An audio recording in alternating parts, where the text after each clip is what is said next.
2024, pertarungan sengit menanti melawan Vietnam.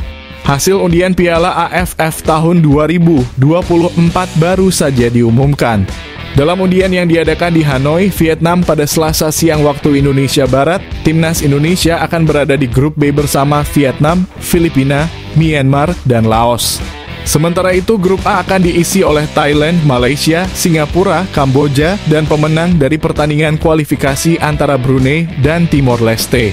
Piala AFF tahun 2024 sendiri dijadwalkan akan berlangsung mulai tanggal 23 November hingga 21 Desember 2024. Sebelum acara undian dilakukan, Federasi Sepak Bola Asia Tenggara membagi 10 negara yang akan berpartisipasi dalam Piala AFF tahun 2024 ke dalam 5 grup.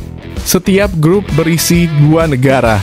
AFF menentukan cara pembagian ini berdasarkan penampilan negara-negara tersebut dalam 2 turnamen terakhir, yaitu Piala AFF tahun 2020 dan 2022.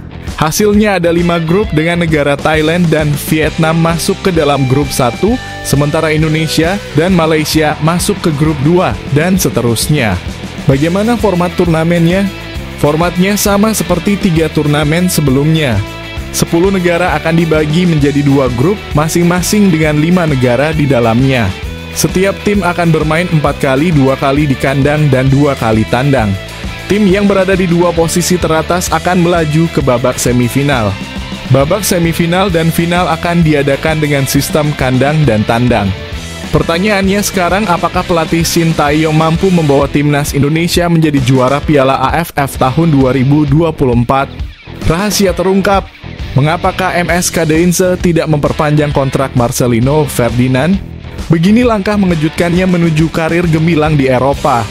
Wonderkid timnas Indonesia Marcelino Ferdinand segera akan mengakhiri kontraknya dengan klub KMS Kadeinse. Menurut laporan dari Transfermarkt, Deinze telah menandatangani kontrak dengan Marcelino selama 1,5 tahun yang akan berakhir pada akhir bulan Juni ini. Meskipun masih ada 1 bulan sisa kontraknya, Marcelino tidak akan bermain lagi untuk Deinze karena klub tersebut tidak memiliki pertandingan lagi. Meski masa depannya di Deinze tidak pasti, Marcelino dengan tegas menyatakan bahwa dia akan tetap bermain di Liga Eropa musim depan. Hal ini dikonfirmasi langsung oleh Marcelino ketika diwawancarai di UNESA. Dia menyatakan bahwa dia akan tetap berkarir di Eropa karena menurutnya iklim dan kompetisi di sana bisa membuatnya berkembang lebih baik. Meskipun tidak lagi memiliki agenda bersama Deinze, Marcelino masih memiliki kesempatan untuk menarik minat klub-klub Eropa menjelang jendela transfer. Marcelino akan bermain dalam 3 pertandingan terakhirnya musim ini dengan seragam timnas Indonesia melawan Tanzania, Irak, dan Filipina pada tanggal 2, 6, dan 11 Juni. Pertandingan-pertandingan itu akan menjadi kesempatan baginya untuk membuktikan kemampuannya kepada klub-klub baru di level tertinggi. Setelah pertandingan terakhir pada 11 Juni, Marcelino akan memasuki masa libur off-season. Tugas Marcelino dan agennya selanjutnya adalah memastikan bahwa dia mendapatkan klub baru sebelum memasuki pramusim 2024-25. Ini dia rahasia di balik ketertarikan FC Como pada Rafael Struijk. Syaratnya mengejutkan dan bikin merinding. Sanggup penuhi. Mirwan Suarso, perwakilan pemilik Como 1907, mengungkapkan ketertarikan klubnya terhadap striker timnas Indonesia Rafael Struijk. Namun ada syarat berat yang harus dipenuhi oleh pemain berusia 21 tahun tersebut. FC Como yang dimiliki oleh orang Indonesia, Hartono bersaudara, akan berkompetisi di Serie A pada musim depan setelah menjadi runner-up Serie B musim lalu.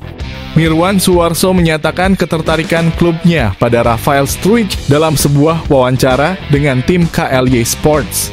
Rafael Struijk merupakan pilihan utama di lini depan timnas Indonesia dan penampilannya yang apik tidak hanya terjadi di level senior, tetapi juga di Piala Asia U23. Meskipun menarik, Mirwan menunjukkan bahwa FC Como memiliki banyak opsi di posisi depan, termasuk Patrick Cutrone. Dia menyebut bahwa Struijk harus bersaing dengan pemain-pemain seperti Cutrone, bahkan jika Como memilih untuk merekrut striker kelas dunia seperti Andre Belotti. Kalau untuk pemain-pemain lain kepengen sih mengambil pemain seperti Rafael Struijk, itu menarik ya, namun dia harus bersaing melawan Patrick Cutrone, kata Mirwan. Cutrone adalah bintang FC Como di Serie B musim lalu dengan 14 gol dan penghargaan sebagai pemain terbaik Serie B. Mirwan juga menjelaskan bahwa Tom Haye, gelandang berusia 29 tahun yang tidak masuk dalam rencana transfer klub karena gaya bermainnya tidak sesuai dengan rencana permainan Como musim depan. Misteri terungkap, Shin Tae-yong pilih kick-off sore untuk lawan Irak di GBK. Strategi jenius apa yang menggerakkan keputusan kontroversial ini? Timnas Indonesia akan menghadapi dua pertandingan penting dalam lanjutan kualifikasi Piala Dunia 2026 zona Asia. Tim Merah Putih akan menjamu Timnas Irak di Stadion Utama Gelora Bung Karno pada Kamis 6 Juni 2024. Menariknya, pertandingan ini akan dimulai pukul 4 sore waktu Indonesia Barat, berbeda dari biasanya yang digelar malam hari. Ternyata ada alasan khusus di balik pemilihan waktu kick-off sore hari ini. Asisten pelatih Timnas Indonesia Nova Arianto menjelaskan bahwa para pemain dari Timur Tengah tidak tahan dengan cuaca panas dan lembab di Indonesia. Waktu kick-off sore hari ini juga merupakan permintaan dari Shin Tae-yong. Berdasarkan analisis tim pelatih, pemain dari Timur Tengah kurang bersemangat berlari saat cuaca panas. Itu alasan kami memilih kick-off sore karena suhunya berbeda, ungkap Nova Arianto. Nova juga menyebutkan bahwa para pemain Timnas Indonesia akan berkumpul di Jakarta dalam waktu dekat. Sebelum menjalani dua pertandingan di kualifikasi Piala Dunia 2026, tim Garuda akan menjalani laga uji coba melawan Timnas Tanzania pada 2 Juni 2024. Pemain berkumpul pada 27 Mei agar mereka bisa beradaptasi lebih dulu, terutama para pemain yang bermain di luar negeri. Sementara itu, Irak baru datang 3 hari sebelum pertandingan dan cuaca di sini cukup panas bagi mereka, jelas Nova. Nova berharap para pemain Timnas Indonesia yang bermain di luar negeri bisa beradaptasi dengan lebih baik, dengan berkumpul lebih awal di Jakarta, sehingga mereka bisa segera menyesuaikan diri dengan cuaca panas. Bukan main, pelatih Irak disorot dengan pertanyaan tajam sebelum bentrokan dengan Timnas Indonesia. Simak detailnya yang mengejutkan di sini. Pemilihan pemain Timnas Irak untuk menghadapi Timnas Indonesia dan Vietnam dalam dua laga sisa kualifikasi Piala Dunia 2026 mendapat kritik. Pelatih Irak, Jesus Casas, telah menetapkan 26 pemain yang akan dibawa. Daftar ini mencakup beberapa nama terkenal dari skuad seperti Ali Jassim, Basar Roshan, Osama Rashid, Aiman Hussein, Muhammad Ali, Zidan Iqbal, hingga Kapten Jalal Hasan. Namun ada satu nama yang absen dalam daftar pemain pilihan Casas yang menyebabkan kritik dari pelatih lokal Saad Hafez. Hafez merasa gelisah karena gelandang Hasan Abdul Karim tidak dipanggil.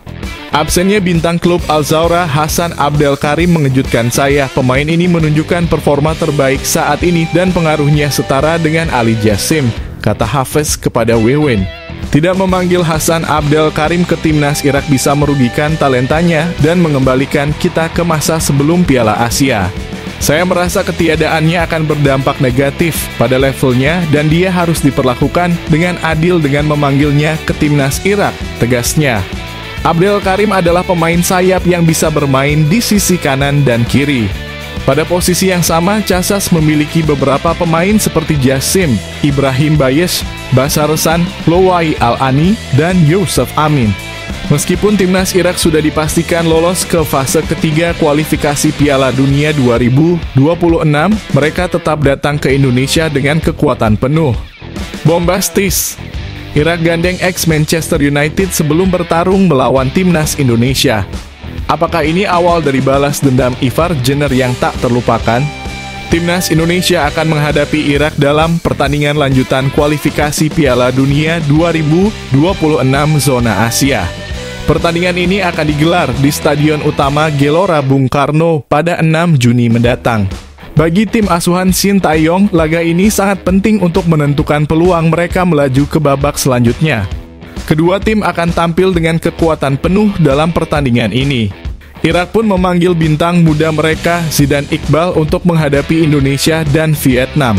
Zidan Iqbal telah mencatatkan 10 penampilan bersama tim nasional Irak. Informasi ini disampaikan oleh FC Utrecht melalui situs resmi mereka pada Selasa 21 Mei. Gelandang FC Utrecht, Zidane Iqbal terpilih untuk memperkuat tim nasional Irak, tulis rilis di laman resmi FC Utrecht. Tim Irak yang dilatih oleh pelatih asal Spanyol Jesus Casas akan segera menjalani laga kualifikasi Piala Dunia melawan Indonesia dan Vietnam. Dengan kehadiran mantan pemain Manchester United tersebut, duel di lini tengah dipastikan akan semakin menarik. Selain itu, bintang muda Utrecht lainnya Ivar Jenner juga mendapat panggilan untuk memperkuat timnas Indonesia. Kedua pemain ini sama-sama bermain di posisi gelandang. Pertandingan ini bisa menjadi ajang pembuktian bagi Ivar yang sedang berusaha mendapatkan lebih banyak menit bermain. Sebelumnya, kedua pemain ini sudah pernah bertemu di Piala Asia 2023. Saat itu Shin Tae-yong menempatkan Ivar yang berduet dengan Justin Hubner sebagai gelandang bertahan. Pertemuan kembali antara Ivar dan Zidane akan menjadi momen menarik dalam pertandingan bulan Juni nanti.